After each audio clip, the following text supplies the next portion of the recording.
8 টাকা কেজি দাম যাবে দিবেন।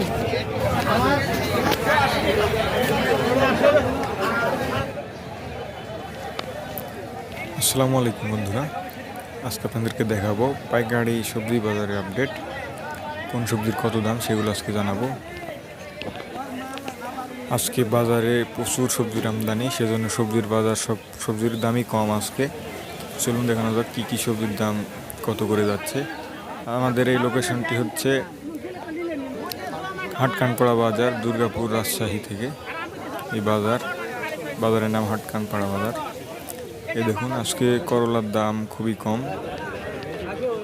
করলা এই বড়গুলো, বড় এবং মাঝারি, এগুলো 300 থেকে 400 টাকা মন, এবং যেগুলো ছোট ছোট আছে সেগুলো একটু বেশি, 500, 600, 700 এরকম এর মধ্যে কেনা বেচা হচ্ছে। যেগুলো একটু দেখতে ভালো সেগুলো একটু বেশি দামে কেনা বেচা হচ্ছে। তো চলুন বন্ধুরা, আপনারা পুরো ভিডিওটি দেখতে থাকুন কোন সবজির কত দাম, তাহলে বুঝতে পারবেন।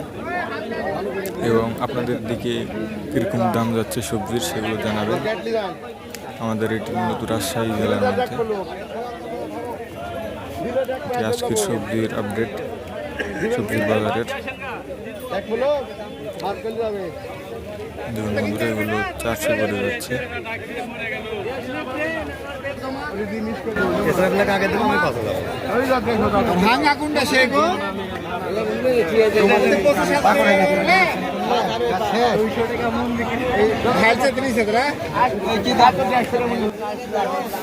এখন মূলত সবজির দাম, সব সবজির দামই কম। কৃষকের চলতে সমস্যা হয়ে যাচ্ছে এই বাজার দিয়ে।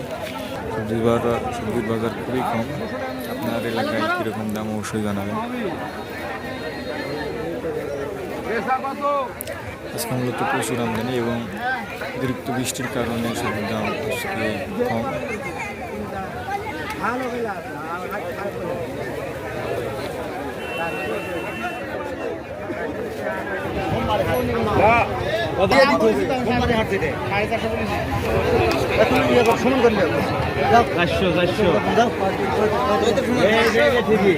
আসলে এখন কৃষিতে অনেক খরচ, আর দাম না থাকলে কিন্তু কৃষক লাভবান হতে পারবে না। অনেক খরচ, সেই জন্য সার বিষের অনেক দাম, সেই জন্য সবজির দাম হলে গেছিনি কৃষক বাঁচতে পারবে। ভিডিওটি না টেনে সম্পূর্ণ দেখতে হবে। বন্ধুরা, আজকে পটলের বাজার 600 থেকে 700 টাকা মন, নতুন গাছের পটল। গত হাটেও 800, 900, 1000 কেনা বেচা হয়েছে। আজকে সেটি 600, 700 বা 750 এরকম। আজকে সব সবজির দামই মূলত কম।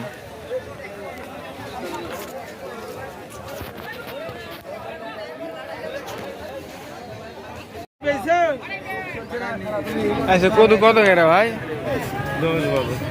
আজকে লাউয়ের বাজার একটু বেশি, 10, 12, 14 এর মধ্যে কেনা বেচা হচ্ছে। আপনার ভেঙে লস তো, আপনার ভেঙে লস।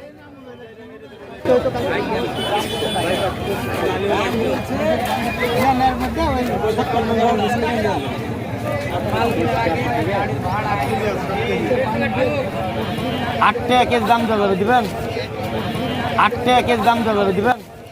আপনারা চ্যানেলে যারা নতুন আছেন অবশ্যই চ্যানেলটিকে সাবস্ক্রাইব করে সাথে থাকবেন এরকম ভিডিও পেতে। চ্যানেলটিতে আমি তো আপনার ঠিকই লিখে নেব, বলেন তো ভাই। আমি বলি এখন এই ছেলেগুলো 1 মন 30 40টা পারে, আমি তো একটা কষ্ট হবে।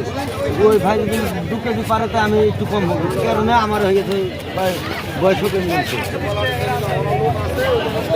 তার মানে আমার পেটের সাথে আমি বুঝা একটা ছিল সবজি দিয়া। বন্ধুরা, আপনাদেরকে দেখিয়ে দিলাম সবজির পাইকারি আপডেট, বাজার দর। আপনারা যারা তখন সাথে ছিলেন সবাইকে ধন্যবাদ।